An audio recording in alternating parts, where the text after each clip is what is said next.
ಸಮೀಕ್ಷೆಯನ್ನು ಮಾಡಿ ಮತ್ತು ಎಲ್ಲರ ಅಭಿಪ್ರಾಯ, ನನ್ನ ಅಭಿಪ್ರಾಯ, ಶಿವಾನಂದ ಪಾಟೀಲ್ ಅವರ ಅಭಿಪ್ರಾಯ, ಯಶವಂತಗೌಡ ಅಭಿಪ್ರಾಯ, ಮಂಗೂಳಿಯವರ ಅಭಿಪ್ರಾಯ, ಆಮೇಲೆ ನಾಡಗೌಡರ ಅಭಿಪ್ರಾಯ, ಎಲ್ಲರ ಅಭಿಪ್ರಾಯ ತಗೊಂಡು ಒಕ್ಕೂರ್ಲಿಂದ ಇವತ್ತು ರಾಜವರ್ಗರು ಅಭ್ಯರ್ಥಿ ಆಗಬೇಕು ಅಂತೇಳಿ ಇದು ಮಾಡಿದ್ರಿಂದ ಪಕ್ಷನೂ ಕೂಡ ಸಮೀಕ್ಷೆ ಮಾಡಿ ರಾಜವರ್ಗರವ್ರನ್ನ ಅಭ್ಯರ್ಥಿಯಾಗಿ ನಿನ್ನೆ ಶಿವರಾಜ್ ಮೈಮೂರು ಸಹ ಪ್ರಥಮ ಲಿಸ್ಟ್ನಲ್ಲಿ ಕರ್ನಾಟಕ ಪದರಲ್ಲಿ ಪ್ರಥಮ ಹೆಸರು ರಾಜ್ಯವಾಗ್ಬೋದು. ಮತ್ತು ಬಹಳ ದಿನಗಳ ಒಂದು ಆಶಯ ಕೂಡ ಇವತ್ತು ಏನು ದಲಿತ ಬಲಗೈ ಅಂಬೇಡ್ಕರ್ ಅಲ್ಲಿ ಕೂಡ ಭಾಳ ನಾವು 2.5 ಲಕ್ಷ 3 ಲಕ್ಷ ಜನಸಂಖ್ಯೆ ಇದ್ದೀವಿ, ನಮಗೆ ಟಿಕೆಟ್ ನೀಡಬೇಕು ಅಂತೇಳಿ ಅವತ್ತು ಕೂಡ ಬೇಡಿಕೆ ಆಗಿತ್ತು. ರಾಜವರ್ಗರವರು ಶಿಸ್ತಿನ ಸಿಪಾಯಿಯಾಗಿ ಕಾಂಗ್ರೆಸ್ ಪಕ್ಷದ ಶಾಸಕರಾಗಿ ತದನಂತರ ಕಾಂಗ್ರೆಸ್ ಅಧ್ಯಕ್ಷರಾಗಿ ಇವತ್ತು ಅವರು ಸೇವೆಯನ್ನು ಸಲ್ಲಿಸಿದ್ದಾರೆ. ವಿಧಾನಸಭೆ ಚುನಾವಣೆಯಲ್ಲಿ ಒಂದು ದಿವಸ ಅವರಿಗೆ ಟಿಕೆಟನ್ನು ಒಂದು ದಿವಸ ನಾವು ಕೊಡಬೇಕಾಗಿತ್ತು. ಆ ಸಂದರ್ಭದಲ್ಲಿ ವರಿಷ್ಠರು ಕೂಡ ವಿಚಾರ ಮಾಡಿದ್ವಿ, ಕಟ್ಟಿಕೊಂಡವ್ರು ಕೂಡ ಅಂತ ಪಾರ್ಲಿಮೆಂಟ್ಗೆ ರಾಜವರ್ಗರು ಇದು ಮಾಡಬೇಕು ಅಂತೇಳಿ ಅವತ್ತೇ ನಿರ್ಧಾರ ಮಾಡಿದ್ದೆ. ಇದಕ್ಕೆ ಬಯಸಿದರೆ ರಾಜವರ್ಗರಿಗೆ MLA ಟಿಕೆಟ್ ಸಿಗ್ತಿತ್ತು. ಹೀಗಾಗಿ ಇವತ್ತು ರಾಜವರ್ಗರು ಟಿಕೆಟ್ ಸಿಕ್ಕಿದೆ.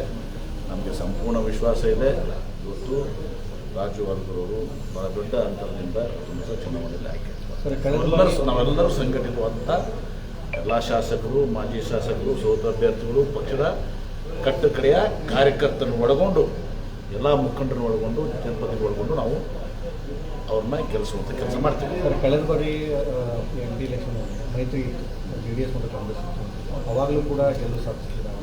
ಜೊತೆಗೆ ಹಿಂದಿನ ನೋಡೋದಾದರೆ ಅವಾಗಲೂ ಕೂಡ ಮೋದಿಯಲ್ಲೇ ಕೂಡ ಇಫೆಕ್ಟ್ ಆಗುತ್ತೆ ನೋಡಿ. ವಾತ್ಸಲ JDSಗೆ ಮೈತ್ರಿ ಇತ್ತು, JDSಗೆ ಬಿಟ್ಕೊಟ್ಟಿಲ್ಲ. ಅವಾಗೂ ಕೂಡ ನಾವು ರಾಜವರ್ಗರ ಹೆಸರನ್ನು ಪ್ರಪೋಸ್ ಮಾಡಿರ್ತೀವಿ. ನಮ್ಮ ಕಾಂಗ್ರೆಸ್ ಪಕ್ಷಕ್ಕೆ ಸಿಗಬೇಕಾಗಿತ್ತು ಅದು. ಆವಾಗೂ ಕೂಡ ನಮಗೆ ಭಾಳಷ್ಟು ನೋವಂತಂತು. ಅವಾಗ ನಾವು ಇದನ್ನು JDSಗೆ ಬಿಟ್ಕೊಡುವಂಥ ಸಂದರ್ಭ ಬಂದಾಗ ಅದಾಗಿನೂ ಪಕ್ಷದ ತೀರ್ಮಾನ ದಿವಸ ನಾವು ತಲೆಬಾಕಲೇಬೇಕು ಅದಾಯಿತು. ಈಗ ರಾಜವರ್ಗರವ್ರಿಗೆ ಅದು ಸಿಕ್ಕಿದೆ.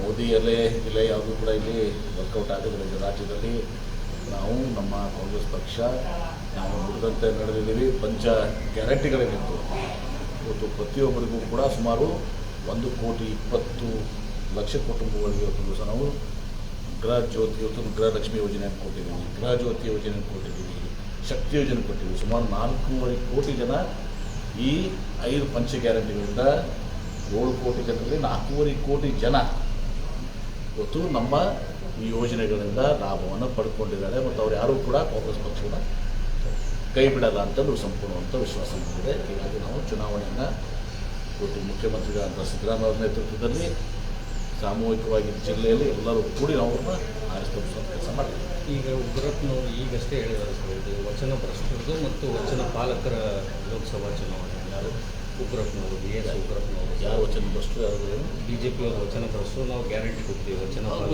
ಅವ್ರು ಯಾಕೆ ಅಂತಂದ್ರೆ ಹೇಳಿದ್ದಾರೆ ನೋಡಿ. 2013ರಿಂದ 2018 ಸಿದ್ದರಾಮಯ್ಯನವರು 165 ಭರವಸೆ ಕೊಟ್ಟಿದ್ರು, 158 ಭರವಸೆಗಳನ್ನು ಈಡೇರಿಸಿದ್ರು. ಆ 158ರಲ್ಲಿ ಮತ್ತೆ 30 ಹೊಸ ಯೋಜನೆಗಳನ್ನ ಹಾಕ್ಕೊಂಡ್ರು. ಅಂದರೆ 198 ಆಯಿತು, 165 ಅಗೇನ್ಸ್ಟ್. ಅದೇ 2018ರಲ್ಲಿ ಯಡಿಯೂರಪ್ಪನವರು 600 ಭರವಸೆಗಳನ್ನು ಕೊಟ್ಟಿದ್ರು, 50 ಭರವಸೆಗಳನ್ನು ಈಡೇರಿಸಲಿಲ್ಲ. ಹೀಗಾಗಿ ಸ್ವಾಭಾವಿಕವಾಗಿ ಉಗ್ರಪ್ಪರ ಪದವನ್ನು ಬಳಕೆ ವಚನ ಭ್ರಷ್ಟರು ಅಂತ ಹೇಳಿದ್ದಾರೆ. ಮತ್ತು ಈಗ ನಾವು 5 ಗ್ಯಾರಂಟಿ ಕೊಟ್ಟಿವಿ, ಚುನಾವಣೆ ಪೂರ್ವಕ 5 ಗ್ಯಾರಂಟಿನ ಜಾರಿ ತಂದಿದ್ದೀವಿ. ಹೀಗಾಗಿ ನಾವು ವಚನವನ್ನು ಕೊಟ್ಟದನ್ನು ಪಾಲನೆ ಮಾಡ್ತೀವಿ, ನುಡಿದಂತೆ ನಡೆದಿದ್ದೇವೆ, ನಡೀತಾ ಇದ್ದೇವೆ, ಮುಂದೆನೂ ನಡೀತೀವಿ. ಅವರು ನುಡಿದಂತೆ ನಡೆದಿಲ್ಲ. ಕೇಂದ್ರದಲ್ಲೂ ಕೂಡ ಮೋದಿಯವ್ರ ಸರ್ಕಾರ 15 ಲಕ್ಷ ಎಲ್ಲರ ಅಕೌಂಟಿಗೆ ಕಪ್ಪು ಹಣ ತಂದು ಹಾಕ್ತೀವಿ ಅಂತೇಳಿ ವರ್ಷ 2 ಕೋಟಿ ಉದ್ಯೋಗ, 10 ವರ್ಷ 20 ಕೋಟಿ ಉದ್ಯೋಗ ಸೃಷ್ಟಿ ಆಗಬೇಕಾಗಿತ್ತು. ರೈತರ ಆದಾಯ ದ್ವಿಗುಣ ಮಾಡ್ತೀವಿ ಅಂತ ಹೇಳಿದ್ರು. ಪೆಟ್ರೋಲ್ ರೇಟು, ಡೀಸೆಲ್ ರೇಟು, ಎಲ್ಲ ಪ್ರತಿಯೊಂದು ಕೂಡ, ಗ್ಯಾಸ್ ಸಿಲಿಂಡರ್ ರೇಟು ಅವಾಗ ನಮ್ಮ ಸರ್ಕಾರಗಳಿದ್ದಾಗ ಒಂದು 25 ಪೈಸೆ ಜಾಸ್ತಿ ಆದರೆ ಅವತ್ತು ಸಹ ಗ್ಯಾಸ್ ಸಿಲಿಂಡರ್ ತಲೆ ಮೇಲೆ ಹತ್ಕೊಂಡು ಆಡಾಡ್ತಾ ಇದ್ರು.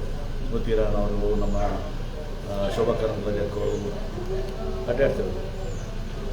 ಇವತ್ತು ಉಳ್ಳಾಗಡ್ಡಿ ಬೆಲೆ ಜಾಸ್ತಿ ಆದ್ರೆ ನಮ್ಮ ತಲೆ ಮೇಲೆ ಇಟ್ಕೊಂಡು ಅಡ್ಡಾಡ್ತಿದ್ರು. ಟೊಮೆಟೊ ಬೆಲೆ ಜಾಸ್ತಿ ಆಗಿದೆ. ಈಗ 100 200 ಆಗಿದಾವೆ, ಡಬಲ್ ಆಗಿದೆ. ಬೆಲೆ ಏರಿಕೆ, ನಿರುದ್ಯೋಗ ಎಲ್ಲದರಿಂದ ತತ್ತರಿಸಿ ಹೋಗಿದೆ. ನಮಗೆ ವಿಶ್ವಾಸ ಇದೆ ಇವತ್ತು ಬಹಳಷ್ಟು ಅವರು ಈ ಪ್ರಚಾರದಲ್ಲಿ ಮುಂದಿದ್ದಾರೆ. ಸುಳ್ಳುವನ್ನು ಸತ್ಯವನ್ನು ಮಾಡಿ ತೋರಿಸ್ತಾ ಇದ್ದಾರೆ ಅವರು. ಆದರೆ ಕಾಂಗ್ರೆಸ್ ಜನ ಇದೆ, ಅದು ಜನ ನಮ್ಮಲ್ಲಿ ವಿಶೇಷವಾಗಿ ನಮ್ಮ ಕರ್ನಾಟಕ ರಾಜ್ಯದ ಬಗ್ಗೆ ಮಾತನಾಡ್ತಿದ್ದಾರೆ.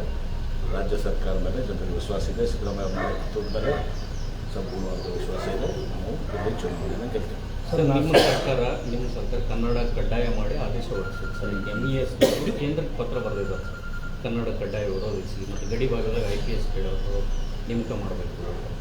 ನೋಡಿ, MESನವ್ರದ್ದು ಸುಮ್ಮನೆ ಚುನಾವಣೆ ಗಿಮಿಕ್ ಇರ್ತದೆ, ಯಾರು ಕೇಳ್ತಾರೆ ಅದನ್ನು. ಇವಾಗ ಶಕ್ತಿನೂ ಕೂಡ ಮುಗಿದೋಗಿದೆ. MES ಶಕ್ತಿಯನ್ನು ಉಳಿದಿಲ್ಲ. ನೋಡಿದ್ರಲ್ಲ ಎಲ್ಲ ಮೊನ್ನೆ ಇಲ್ಲಿ ನಮ್ಮ ಕಾರ್ಯಕ್ರಮದಲ್ಲಿ ಜತ್ನವರು, ಮನೆ ಲಕ್ಷ್ಮಣ ಸೋದರದಲ್ಲಿ ಜತ್ತ ಎಲ್ಲ ಸೌಶಲಾಪುರು ಈಗೆಲ್ಲ ಜನ ಕರ್ನಾಟಕದ ಬರ್ತೀವಿ ಅಂತಿದ್ದಾರೆ. ಹಾಗಾಗಿ ಅವ್ರ ಬಗ್ಗೆ ತಲೆ ಕೆಡಿಸ್ಕೋಬೇಕು. ಅವ್ರಿಗೆ ಕೊಡಿಸ್ಬಾರ್ದು ಅಂತೇಳಿ BJP ಹೇಳ್ತಾರೆ ತಗೋಬಾರ್ದು. ಯಾಕಂದ್ರೆ ಅವರು ಕೂಡ ಏನು ಘೋಷಣೆ ಕೂಗಿದ್ದಾರೆ, ಅದರಲ್ಲಿ ಶಾಮೀಲು ಅದು ಕೇಸ್ ಸಂಪೂರ್ಣವಾಗಿ ಮುಗಿಯೋವರೆಗೂ. ಆಮೇಲೆ ಬಾಂಬ್ ಬ್ಲಾಸ್ಟ್ ಈಗ ನಾನು ಗುಂಪಿರ್ತದೆ, ನಾನು ಕಾರ್ಯಕ್ರಮ ಹೋಗ್ತೀನಿ, ಆ ಕಾರ್ಯಕ್ರಮ ಯಾರೋ ಬಂದು ಘೋಷಣೆ ಕೂಗಿಲ್ಲ, ಅದಕ್ಕೆ ಅವ್ರನ್ನ ಯಾಕೆ ಜವಾಬ್ದಾರಿ ಮಾಡ್ತೇನೆ? ಸಂಬಂಧ ಇಲ್ಲ. ಇವತ್ತಿಗೂ ಏನೇ ಇರಲಿ, ಇವತ್ತು ನಾನು ಹೋಗ್ತಾ ಇದ್ದೀನಿ, ಇವತ್ತು ಒಂದು 10,000 ಜನ ಇರ್ತದೆ. ಈಗ ಬಬಲೇಶ್ವರ್ಗೆ ಯಾರೋ ಬಂದು ಘೋಷಣೆ ಕೂಗಿದಂಥದ್ದು ಏನು MB ಪಾಟೀಲ್ಗೆ ಸಂಬಂಧಿಸಿದ ನಾಸಿರ್ ಹುಸೇನ್ ಇರ್ತದೆ. ಯಾರು ಕೂಗಿದ್ದಾರೆ ಅವರು, ಅದು ಅತ್ಯಂತ ಘೋರ ಅಪರಾಧ. ಅದು ಅವ್ರನ್ನ ಈ ದೇಶದಿಂದ ಗಡಿಪಾರು ಮಾಡಬೇಕು. ಅವರು ಯಾರು ಘೋಷಣೆ ಕೂಗಿದ್ದಾರೆ ನಮ್ಮ ದೇಶನಾಗ ಇರ್ಲಿಕ್ಕೆ ಲಾಯ್ಕಿಲ್ಲ ಅವರು. ಅವರು ಭಾಗಿಯಾಗ್ತಾರೆ, ಅವ್ರಿಗೆ ಪ್ರಮಾಣ ಅದಕ್ಕೆ ಯತ್ನಾಳವರು ನಿನ್ನೆ ಪತ್ರ ಅಂದರೆ ಇವ್ರಿಗೆ ಉಪರಾಷ್ಟ್ರಪತಿಗಳಿಗೆ ಕೊಡಬಾರ್ದು. ನಾಳೆ ಅವ್ರು ಯಾವಾಗ ಏನೇನು ಮಾತಾಡಿದ್ರೆ ಎಲ್ಲನೂ ನಮಗೆ ಅದು ಅಪ್ ಟು ಡೇಟ್ ತೆಗಿಬೇಕಾಗ್ತದೆ. ಬೆಳಗ್ಗೆ ಮಧ್ಯಾಹ್ನ ಸಾಯಂಕಾಲ ಪೂರ್ತಿ ಒಂದು ಸೆಲ್ಲ ಇಡಬೇಕಾಗ್ತದೆ ಸಲುವಾಗಿ. ಸರ್, ಲೋಕಸಭಾ ಚುನಾವಣೆ ಆಗಿಂದ ಸರ್ಕಾರನೇ ಉಳಿಯೋದಿಲ್ಲ ಅಂತ ನಿನ್ನೆ ಹೇಳಿದ್ದಾರೆ ಯಾರು? ಯತ್ನಾಳವರು ಸರ್. ಹೌದಾ? ಹಾಂ ಸರ್. ಯತ್ನಾಳ್ ಏನು ಭವಿಷ್ಯ ಹೇಳ್ತಾರ? ಒಂದು ಭವಿಷ್ಯ ಹೇಳ್ತಾರೆ ಹೇಳ್ರಿ. ಅವ್ರು 135 ಸೀಟ್ ಅದಾವೆ. ಸರ್ಕಾರ ಉಳಿಸ್ಬೇಕಂದ್ರೆ 55-60 MLA ಉಳ್ಬೇಕು. 55-60 ಮತ್ತೆಲ್ಲ ಬರೀ 5-6 MLA ಅಂತ ಮಾತು ಹೇಳಿದ್ರು. ಸರ್, ಮಿನಿ ವಿಧಾನಸೌಧ ಅಲ್ಲಿ ಬನ್ನಿ ಈಗ ಇದು ಮಿಸ್ಟರ್